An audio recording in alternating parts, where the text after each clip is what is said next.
মানে দেখলাম ইউটিউবে অনেকেই ভিডিও বানিয়েছে, কিন্তু অনেক কাট আপ নিয়ে অনেক কথাই বলেছে। কেউ তো কাট আপ 65-70 বানিয়ে দিয়েছে, কেউ 80-85 অব্দি বলে দিয়েছে। আমি জানি না কী লজিকে তারা এই কাট আপগুলো বলছে এবং কিসের ভিত্তিতে এই কাট আপগুলো বলছে। তাদের কাছে কোনো লজিক নেই, শুধুমাত্র আগের বছরের কাট আপ 65 গিয়েছে, তাই এবছরও 65-70-এর মধ্যে অনেকে বলছে। কেউ কেউ তো 70-80 অব্দি চলে গেছে। পিছনে একটু লজিক থাকা তো দরকার, মিনিমাম কোশ্চেন লেভেল কীভাবে কতটা সেটাও তো জানার দরকার। মানে এগুলো কোনো কিছুই না জেনে একটা কাট আপ অনুমান করে দেওয়া, আর এগুলো মানে একটা বিভ্রান্তি ছাড়া আর কিছু নয়।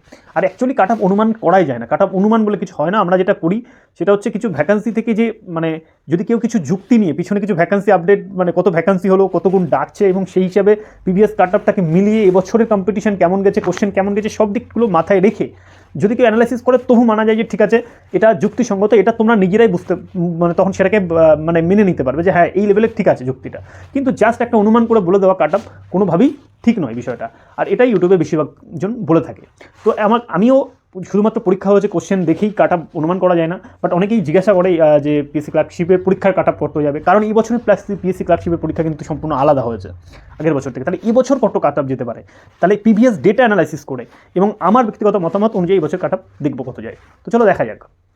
দেখো, আমি আগের মিসলিনিয়াস ভিডিওতেও বলেছি যে কাট আপ অ্যানালাইসিস করার জন্য মিনিমাম কিছু যুক্তিসঙ্গত ডেটা অ্যানালাইসিস করা দরকার। সেই ডেটা প্রিভিয়াস ইয়ারে একটা ডেটা অন্তত পেলেও সেটা তোমার খুব কাজে লাগবে। তো প্রথম যে প্যারামিটারগুলো আমি দেখি প্রতিবারের মতোই, সেই প্যারামিটারগুলোকে আমাকে দেখতে হবে। প্রথম প্যারামিটার যেটা, সেটা হচ্ছে যে এবারে পিএসসি ক্লার্কশিপ পরীক্ষায় ভ্যাকান্সি কত, ঠিক আছে, আর কত গুণ ডাকা হবে, এটা জানা যাবে কি করে। এই জিনিসগুলো যতটা জানতে পারবো ততটাই আমার কাজে লাগবে, ঠিক আছে। 2 নম্বর হচ্ছে এবার কোশ্চেন লেভেল কেমন ছিল, ঠিক আছে। আর 3 নম্বর হচ্ছে যে এবারের অ্যাভারেজ স্কোর কেমন হতে পারে। তো প্রথম বিষয়টা হচ্ছে ভ্যাকান্সি কত, যেটা 2019-এ জানিয়েছিল কিন্তু এবছরে জানানো হয়নি, জমা দিয়েছে, সেখান থেকে জানা গিয়েছে এবছর ভ্যাকান্সি কিন্তু 8,000-এর বেশি হতে চলেছে, 8,000-এর বেশি পিএসসি ক্লার্কশিপের ভ্যাকান্সি রয়েছে, ঠিক আছে। তো এটা একটা এবছরের ভ্যাকান্সি, একটা মোটামুটি আমরা ধরে নেবো যে 8,000 মতো ভ্যাকান্সি আছে, কারণ ডেপুটেশন থেকে এটা আমরা জানা গিয়েছে। তো চলো এটা ধরে নেওয়া যাক। তো প্রথম আমরা দেখি যে আগের বছর প্রিভিয়াস ইয়ারে কি কত ভ্যাকান্সি ছিল এবং কত গুণ ডাকা হয়েছিল, তাহলে সেই হিসেবে আমরা যদি দেখি তাহলে এবছরেও কত গুণ ডাকা হবে তার একটা আইডিয়া পেয়ে যাব। অনেকেই বলছে 10 গুণ ডাকা হবে, 10 গুণ ডাকা হবে, ঠিক আছে। তো আমরা তো কিন্তু ডেটা সেটা বলছে না।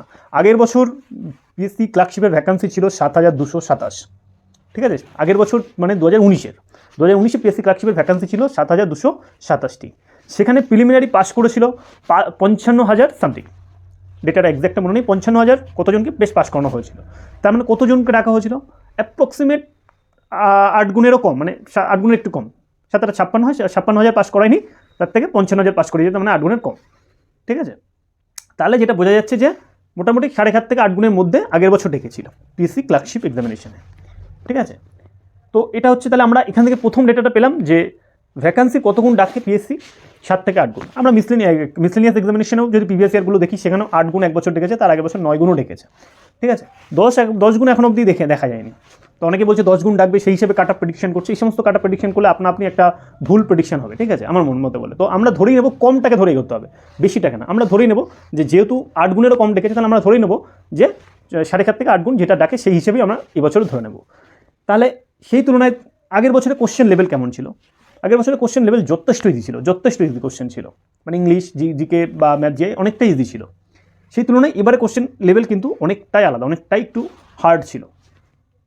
তাহলে ঠিক আছে, প্রথম যেটা দেখতে হবে সেটা হচ্ছে যে এবছরের একটা ভ্যাকান্সি যেটা আছে, এবছরের ভ্যাকান্সি যদি 8,000 ধরে নিই, তাহলে কত গুণ ডাকতে পারে। তার 7 থেকে 8 গুণ যদি ডাকে,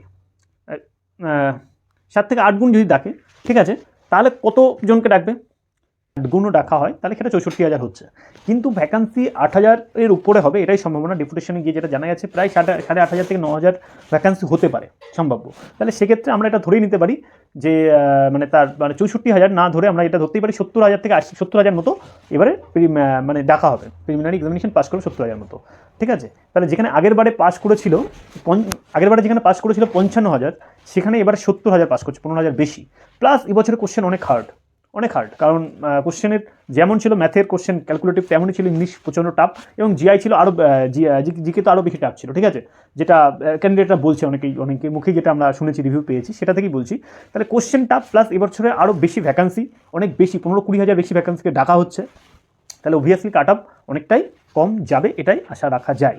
তবুও এর কোনো এক্সপেক্টেড কাট অফ হয় না, ঠিক আছে, এর কোনো কিছু মানে নির্দিষ্ট হয় না। তোমার নিজস্ব ক্যালকুলেশন যেটা বলছে সেটাকে তুমি এই ভ্যাকেন্সি অনুযায়ী তুমি দেখো যে কাট অফ কম গেলে কত যেতে পারে, ঠিক আছে। অনেকে বলছে 35-40, এতটাও কম এক্সপেক্ট করাটাও হয়তো ঠিক না, হতে পারে কাট অফ কম হলে তো ভালো কথা, কিন্তু এতটা কম এক্সপেক্ট করাটা ঠিক না। তবে হ্যাঁ, যদি কারোর মানে কত সেফ স্কোর জেনে তারা প্রিপারেশন করতে চায়, তাহলে তুমি দেখো যে বিভিন্ন রকম টিচার্স সেটা কী বলছে, ইউটিউবে কতজন টিচার্স সেটার কাটা কত বলছে একবার দেখে নাও, নিয়ে নিজস্ব ক্যালকুলেশন করো যে নিজের মধ্যে সেটা কতটা হচ্ছে। ভ্যাকেন্সি বলে দিলাম, ডেটা তোমাদের সামনে আছে, কতক্ষণ ডাকতে পারে। এবার 65 থেকে 70 হাজার ক্যান্ডিডেট তো মাস্ট ডাকবে, 8,500 ভ্যাকেন্সি থেকে 9,000 ভ্যাকেন্সি হলে আরও বেশি ডাকবে, ঠিক আছে। তো আমি 8,000 ভ্যাকেন্সি ধরে নিই যদি এগোই, তাহলে 65 থেকে 70 হাজার যদি ডাকে, তাহলে সেক্ষেত্রে কাট অফ আমার মতামত অনুযায়ী যেটা হতে পারে 50 থেকে 55 মধ্যে আনরিজার্ভ হতে পারে, অনেক এর থেকে কম, মানে আমি হাই মানে সর্বোচ্চ যদি যাই তাহলে 50 থেকে 55 হবে, ঠিক আছে। আর ওবিসি বা রিজার্ভ যে ক্যাস্ট এগুলো আছে সেগুলো আরও 50-এর কম হবে, মানে 45 থেকে 50-এর মধ্যে হবে। এসসিটা আরও কম হবে, ঠিক আছে, এসসি 40-এর কাছাকাছি হতে পারে, তাহলে এসসি এসটি 40-এর কাছাকাছি হতে পারে।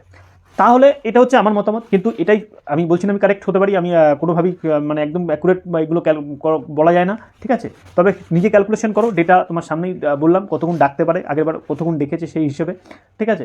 এবং এইগুলো কোনো দিন অ্যাকুরেট কেউ হিসাবে বলতে পারবে না, এক্স্যাক্ট কেউ বলতে পারবে না, কারণ কতটা কোশ্চেন হার্ড হয়েছে এবং মানে কজন ক্যান্ডিডেটের কত পারফরমেন্স হচ্ছে কেউ এটা রিভিল করে না, আর না এটা জানা যায় প্রপারলি, ঠিক আছে। পারফরমেন্স কেমন হচ্ছে সেটা জানা যায় না, সুতরাং অ্যাকুরেট কেউ বলতে পারে না, সবাই অনুমান করে। তুমি সবার অনুমানটা নাও এবং নিজের যুক্তি ক্যালকুলেশন লাগিয়ে একটা কাট অফ ডিসাইড করো। তবে আমার মতামত অনুযায়ী 45-50 কাছাকাছি যদি রমার্কস থাকে তোমাদের, তাহলে তোমরা প্রিপারেশন মেন্সে শুরু করে দাও, কারণ মেন্সের প্রিপারেশন করাটা অত্যন্ত জরুরি। এই প্রিপারেশনগুলো পরবর্তী এক্সামের প্রচণ্ড কাজে লেগে যায়, হয় মিসলেনিয়াসে কাজে লাগবে, নতুবা WCS কাজে লাগবে, নতুবা সামনে পিএসসি যে কোনো পরীক্ষায় এটা কাজে লাগবে, ঠিক আছে। তো এটাই ছিল কাট অফ প্রেডিকশন বলতে, 50 থেকে 55 আনরিজার্ভ, আর 50-এর কাছাকাছি 50-এর নিচে হচ্ছে রিজার্ভ যে ক্যাটাগরিগুলো আছে ওবিসি, এসসি এসটি, ঠিক আছে, এগুলো যাবে, এটা আমার মতামত। তবে মেন্সের প্রিপারেশন যারা এই রেঞ্জের মধ্যে আছে তারা শুরু করে দাও, কারণ পরে সময় পাওয়া যাবে না, ঠিক আছে। তো আজ ভিডিও এই অবধি, নেক্সট ভিডিওতে আবার দেখা হচ্ছে।